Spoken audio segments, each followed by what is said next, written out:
bombastic side-eye, criminal offensive side-eye.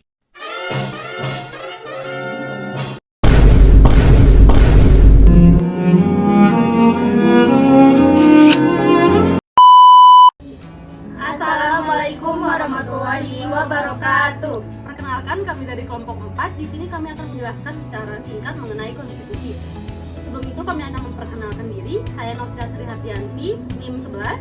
Saya Tunggal Yudhisani, NIM 1. Saya Laila Mindarani, NIM 41. Saya Bernasa Kaina, NIM 23. Baik, kita langsung saja ke penjelasan materi. Apa sih konstitusi itu? Jadi konstitusi adalah aturan dasar yang mengatur penyelenggaraan negara, hubungan antara negara dan warganya, serta menetapkan hak dan kewajiban warga. Ia berfungsi sebagai dasar hukum tertinggi dan mencegah penyalahgunaan kekuasaan.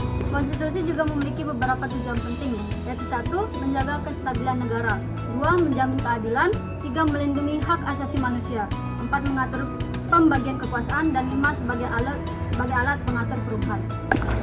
Pembagian kekuasaan dalam konstitusi mengatur hubungan antara lembaga negara untuk menciptakan sistem pemerintah yang seimbang, mencegah penyalahgunaan kekuasaan, dan menjaga demokrasi. Yang pertama itu ada pembagian kekuasaan. Yang pertama pembagian kekuasaan eksekutif, dipegang oleh presiden yang menjalankan kebijakan, mengelola administrasi, dan bertanggung jawab atas pelaksanaan undang-undang serta urusan luar negeri. Yang kedua itu ada pembagian kekuasaan legislatif, dipegang oleh lembaga perwakilan rakyat atau DPR yang membuat, mengubah, dan mengesahkan undang-undang serta mengawasi pemerintah. Yang ketiga ada pembagian kekuasaan yudikatif, dipegang oleh lembaga peradilan yang menegakkan hukum dan keadilan serta mengawasi tindakan pemerintah. Yang kedua itu ada fungsi dan tugas. Fungsi dan tugas eksekutif, memimpin pelaksanaan undang-undang urusan luar negeri dan menyusun anggaran. Yang kedua itu ada fungsi dan tugas legislatif, membuat undang-undang, mengawasi kebijakan pemerintah, dan mengesahkan anggaran. Yang ketiga ada fungsi dan tugas yudikatif, menyelesaikan sengketa hukum dan memastikan tindakan pemerintah sesuai dengan konstitusi. Yang ketiga itu ada prinsip check and balance, memastikan tidak ada lembaga yang memiliki kekuasaan tak terbatas, masing-masing lembaga dapat mengawasi dan membatasi kekuasaan lembaga lain.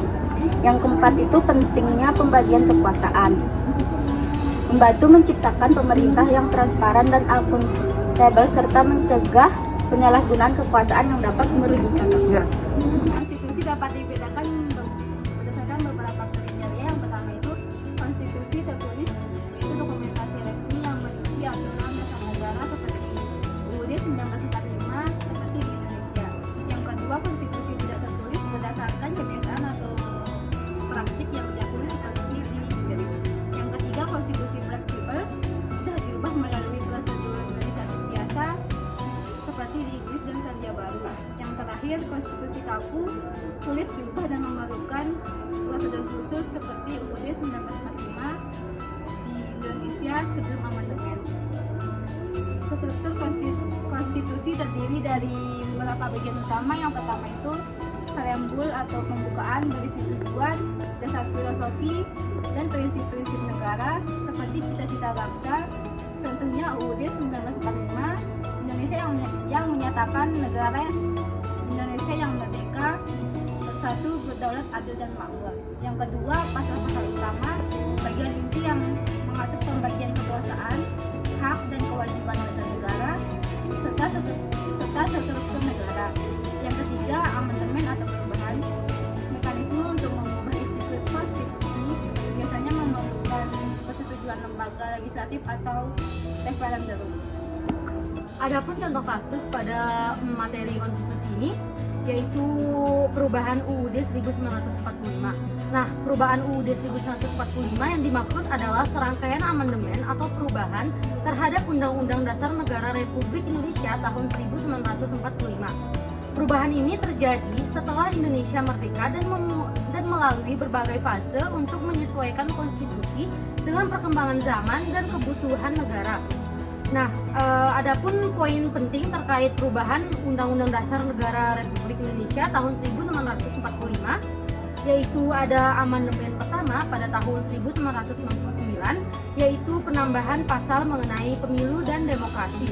Dan pada amandemen kedua pada tahun 2000 ada peningkatan pengawasan terhadap presiden dan pemberian otonomi daerah.